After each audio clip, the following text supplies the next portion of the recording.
conference with the presentation, so he asked me to jump in and do what's necessary today. But obviously you have your external speaker, which is Aslie all-round guy and amazingly accomplished, but he doesn't want to say all about that, but just to say that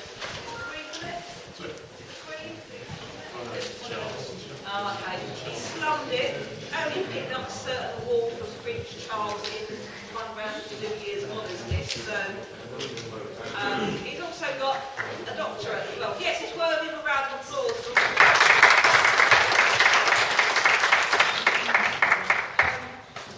Trailblazer, right, has stood up to some horrendous situations in regards to discrimination. We're not going to let him come and tell you about that. And he's come here today to help you on your journey, to help you develop. And you've kind of come in all young, with a chair of light, and screen them and need to have your eyes open and just go through the next few years of your life and become more aware of some of the shit that's going on in the world. Alright? So that's going to help you open your eyes to make you more self-aware, aware of what else is going on around you. So enough blabber from me. Good morning, everybody. How are you? Okay. As Kim said, my name's Aslie. I'm founder, member of Stonewall Football Club. Anybody heard of Stonewall Football Club? No? One? Okay. Stonewall Football Club was set up 25 years ago. It's a gay football club. That's how it started. And I'm one of the founder members. I joined in the first year. I've been asked a lot of times, why a gay football team? Why do you need gays playing football in a football team? And the reason for that, a little bit of background for me, it's about inclusion. When I was about 8, 9, 10 years old, I got excluded from playing football for being small. I was advised I'd go and do gymnastics or go and do swimming. Didn't really want to do that. It wasn't until I got into secondary school, Mr. Scrivener, who I remember to this day, he actually said, Peter, what are you doing on the touchline? What are you doing? He goes, oh, nothing, sir. He goes, why are you playing? He goes, oh, too small, sir. He goes, you know what? Small games are never small people. What do you want to play? I went, right back. He went, go. And I'm still playing right back for Stonewall's third team at the age of 55. Still playing. The other bit of discrimination I got was when I was in my mid-teens playing for a local team near me, and the word wog was used quite a lot in reference to me. Don't pick the wog, he can't stand the cold. Don't pick the wog, he's too small. Don't pick the wog because you have to watch your wallet. I stuck with it for a year because back then, if you wanted to get on in football, which at the time I wanted to be a footballer, to get on in football you had to put up with all sorts of rubbish. You had to put it, I was told if you can't put up with a bit of banter or a bit of a joke, then you've got no place in football. We all know that's rubbish, don't we? Don't we? Yeah. Good. The next bit of discrimination I got was much later on, playing for a local team. And every year they would have the end of season do, and people would take their wives and girlfriends along. Me, I'd go along by myself. Until one occasion I went along with a male friend. Tongue started wagging. One guy then asked, that bloke you with is a mate of yours? So I went, yeah. What kind of mate is he? He's like a boyfriend. And it was like, oh. Right after that, guys I played with had their kids on the touchline, and before the game you like kick around with the kids. I overheard, hey, don't let that guy near the kids, man. Don't let him near them. You know what happens, you know these guys are paedophiles, so you know. So I actually left that team. But I think what really pushed me over the edge is actually playing for, that was their first team. I actually got dropped from that team and ended up in their fourth team. And there was a guy who was the captain of the fourth team, very, very large overbearing guy, the kind of guy I would have as a captain, to be quite honest. And the opposition player, there's one player in particular who was really, really good going past people, and all my captain was shouting at this guy was, pussy faggot, get the pussy faggot, break that pussy faggot's legs. At half time, doing the talk, I said, excuse me, do you keep calling that guy pussy faggot? Then this guy turned on me and says, what's the matter, is that your boyfriend? Does he queue up the arse? What are you talking about? And that was it. I left that club, got involved in Stonewall, which, like I said, is a gay football team, where it didn't matter whether I was short, didn't matter whether I was black, didn't matter whether I was gay or not. And 25 years later, I'm still there. So that's my background, and it's not, today is not about me really, that's my little sob story. Today is about you, and it's about you being honest, not necessarily with me, but with yourselves. It's not about homophobia or being gay or whatever, it's about discrimination in all its forms. And I can guarantee everybody in this room has been discriminated against at some point. Would you agree with that? Yes. And I would also say that nearly everybody in this room has discriminated against somebody. Would you agree with that? No. Hands up who don't think they've ever discriminated against anybody. Hands up who have, who would admit to discriminating against people at some point. Okay, that's good, that's good. I'm not here to tell you what's right or wrong. My job here today is basically to make you aware of your own behaviour and the behaviour of people around you. And how many of you are going to be working with young people at the moment, with football clubs or hockey, basketball, whatever? Show of hands. Not a lot, but a few of you. What you do is going to be important when it comes to those young people. Prayer. Okay? Okay. 25 years ago, just get a little bit of background of what was happening 25 years ago. 25 years ago when we set up, I'm going to have my notes here. Barack Obama had just graduated from Harvard Law School. 2 years later he met Michelle and married her. Well, they didn't meet her 2 years later, he married her 2 years later. Any James Bond fans here? Who could tell me who was James Bond 25 years ago? Who? Sean Connery? No, he was well before, he was like 40 years ago. Pierce Brosnan had just won his first film. Pierce Brosnan was the Bond at the time. John Major was Prime Minister. George Bush Sr. was the President of the United States. We had the Gulf War.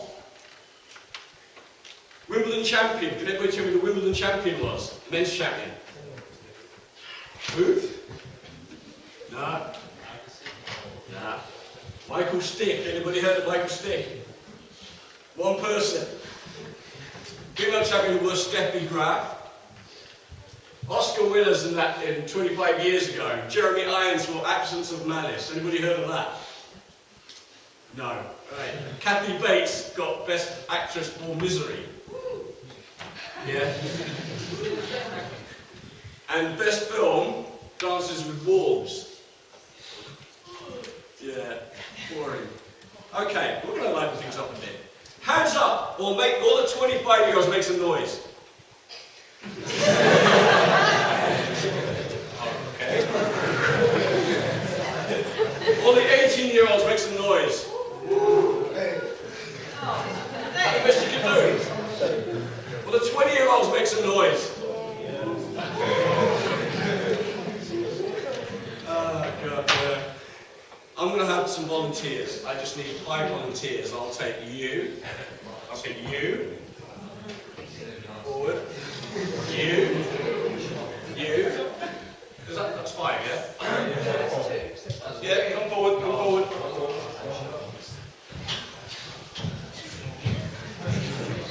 You'll like games, yeah? Is that yes? You like games? Only when you win. Okay, so we've got 4 people who'd like to take a seat. I need 1 more volunteer. What's that you? Grab a seat. Right. Right, you can see there are 4 people sitting down, 1 person doesn't have a seat. I'm going to ask a question. It's called True to You, this game, by the way. I'll ask a question. If that question is true to you, you've got to get up and move places. If it's true to you, you've got to move, and you have got to grab a seat. You have to get in there, whether it's true to you or not. And the person standing here has to get a seat. Okay, let's do a little dry run here. I am male.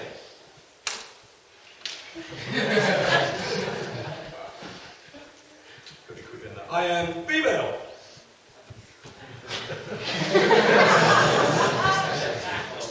I am male.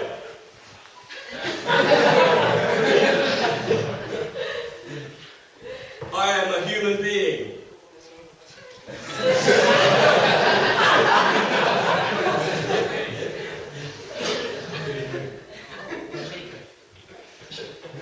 My parents were not born in this country.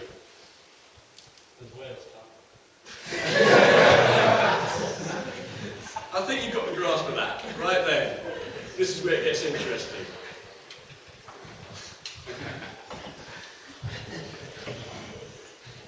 Listen to the question carefully. In the past 6 months, I have said something racist, sexist, or homophobic to someone I did not know.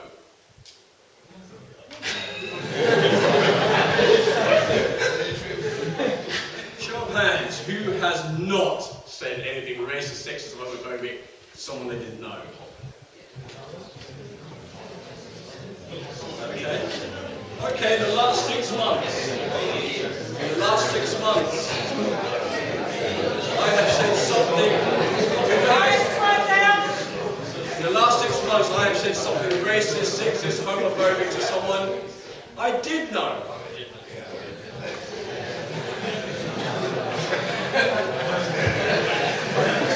My wife.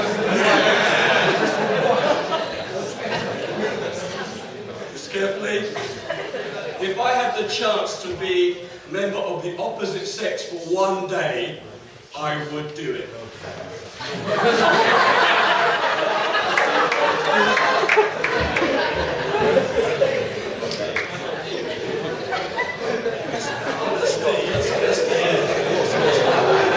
It's not about being honest with me, it's being honest with yourself. Listen question carefully. If I was on a train and a man of Eastern Arabic appearance got on with a large rucksack, I would get off the train at the next stop. Nobody. Oh, pretty good. Okay. Nobody. Okay.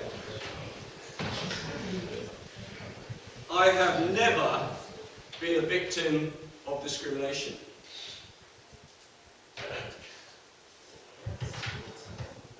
Show of hands. Never been a victim of discrimination. Wow. That surprised me. That does surprise me. If I had the chance to live my life again, I would take that chance.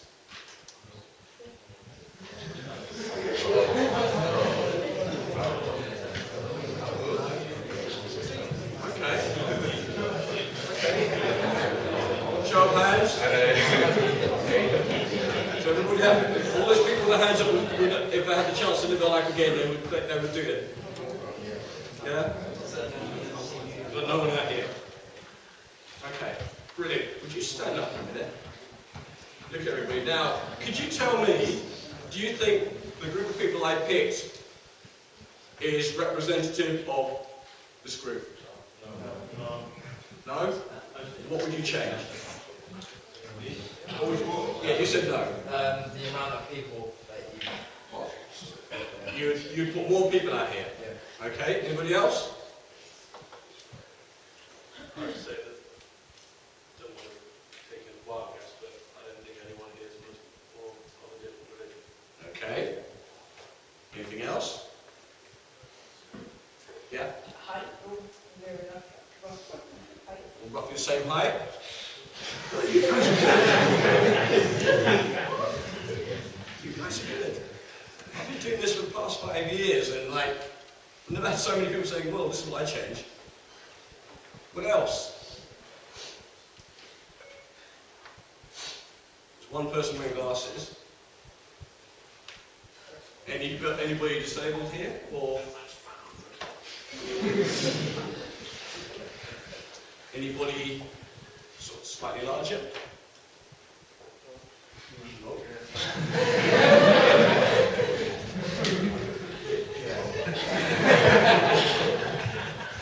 Anything else you would change about this group, or would add to it, or take away? I would either have me or him sat down and someone Different. Who? Right, look around the room. Who would you have in your place? one of the two that came in. Yeah?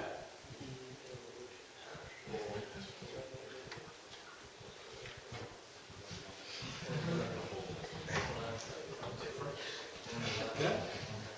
This is what it's all about. There's no right and wrong, it's about being aware.